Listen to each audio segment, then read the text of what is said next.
kāda atšķirības starp to, kā parasti skolā mācāties lietas? Jā. Un kas tieši bija savādāk? Piemēram, tā kā matemātikā mums skolā ātri mainās tēmas ar te. Tik ātri nemainās un te var viss nemāk. Un tā labāk patika, jā? Jā. Aha. Kādas lietas jūs darījāt tādas interesantas, kuras kaut kādas varbūt pētījāt vai stundās? Mēs džungļos pētījām. Jā, mēs bioloģijā pētījām. Caur mikroskopu mēs gājām, braucām uz ezeru, tur arī pētījām visus dzīvniekus, visus augus, visus apskatījām. Kas bija pats interesantākais no tām rīta stundām, kas jums patika, kas palika atmiņā? Kaut kas tāds, ko jūs nekad nebijāt darījuši, ko jūs gribētu varbūt vēlreiz darīt? Pieturās? Jā, pieturās. Patika, bija smieklīgas spēles, spēles.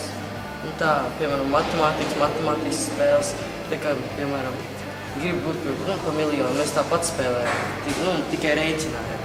Jā. Visā tā bioloģijā mēs arī tā kā domino spēlējām, jā.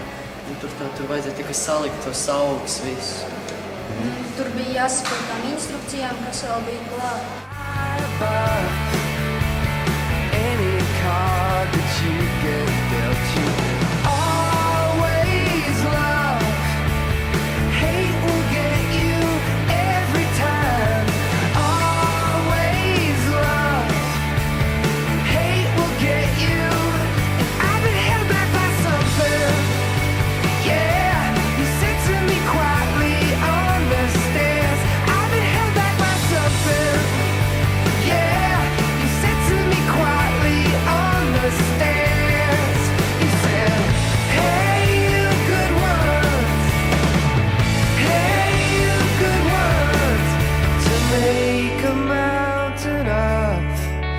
Your life is just a choice, but I never learned enough to listen to the voice that told me